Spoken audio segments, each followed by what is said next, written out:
अक्सर जब भी कोई किसान भाई मछली पालन करने का सोचता है और थोड़ा इंटरनेट में ये सर्च करते हैं तो उनके सामने दो मछलियां कॉमनली दिखाई देती हैं। एक तो आईएमसी और ईएमसी, जिनका मतलब होता है इंडियन मेजर कार्प, और ईएमसी मतलब एक्जोटिक मेजर कार्प।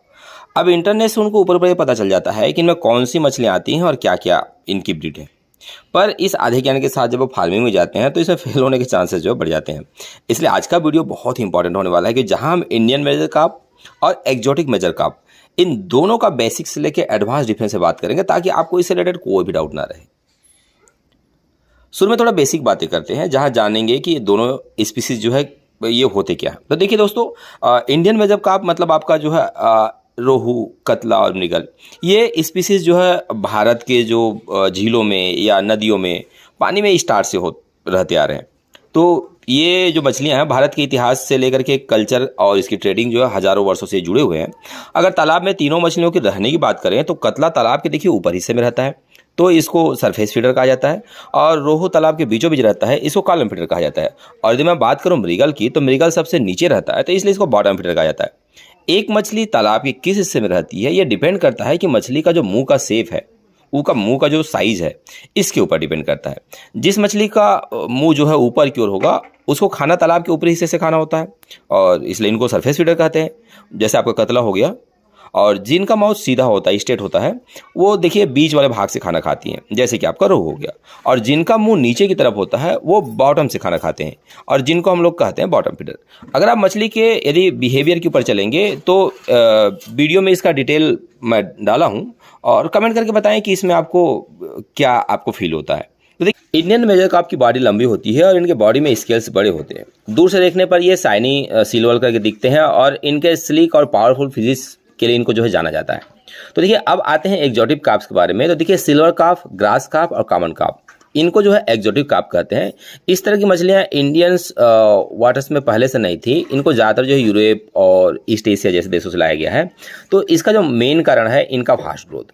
बाहर से देखने पर ये तीनों मछलियों में डिफरेंस इजीली आपको पता चल जाएगा। जैसे कॉमन कार्प की जो बॉडी है, स्ट्रांग बॉडी स्ट्रक्चर होता है, उसके शरीर में स्केल्स जो है अलग अलग कलर्स के दिखते हैं।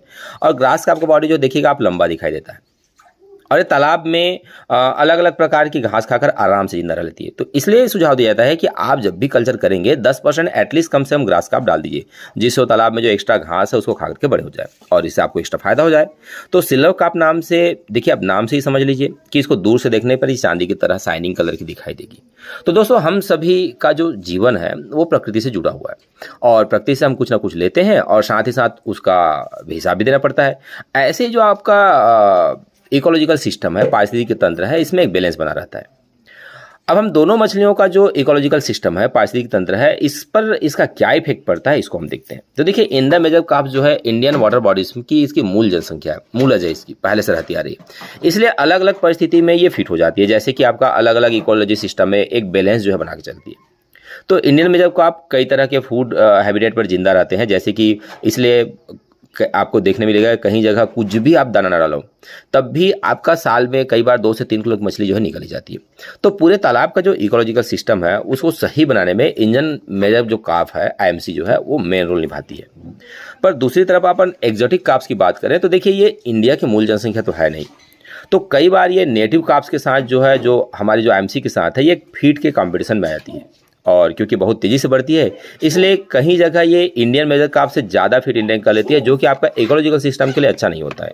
हालांकि अब एक्जोटिक कार्प्स इंडियन क्लाइमेट के हिसाब से हैबिटेट हो चुके हैं, और इसलिए वो भी इकोलॉजिकल सिस्टम में थोड़ा सा बैलेंस बनाने में जो है आपकी मदद करने लगी हैं। अब आते हैं फार्मिंग से संबंधित बात पर। तो देखिए, आजकल किसान ग्रास कार्प, कॉमन कार्प की खेती बहुत ज़्यादा कर रहे हैं, क्योंकि ये मछलियाँ बहुत तेज़ी से ग्रो कर रही हैं। दूसरी तरफ इंडियन मेजर कार्प की बात की जाए, और कतला बहुत तेजी से ग्रो करती है, इसलिए इनको इंडिया के लगभग हर जगह पाया जाता है। दोस्तों, अगर आप इंडियन मेजर कार्प्स बारे में डिटेल वीडियो जानना चाहते हैं तो देखिए, आई बटन पर क्लिक कर लीजिए कि हम बहुत जल्दी इंडियन मेजर कार्प के ऊपर एक पूरा वीडियो का सीरीज बनाने वाले हैं, वो भी आपको दिखाई दे जाएगा। तो दोस्तों, ये था इंडियन मेजर कार्प्स और एक्जोटिक मेजर कार्प के बारे में कंप्लीट जानकारी। अगर आपको कोई भी डाउट हो हमें आप कमेंट सेक्शन में जरूर पूछ सकते हैं, क्योंकि इस पर ढेर सारे वीडियोस बन सकते हैं, और हमसे कोई गलती हुई तो उसे भी आप मेंशन कर सकते हैं। आपके लिए बेहतरीन स्क्रिप्ट लिखा था प्रियंका ध्रुव जी ने, और कैमरे के पीछे मैं हूं पुष्पक राठिया। वीडियो आपको पसंद आए तो एक लाइक जरूर कर दीजिएगा, और अच्छी लग रही है तो शेयर करना मत भूलिए, क्योंकि ज्ञान बांटने से बढ़ता है।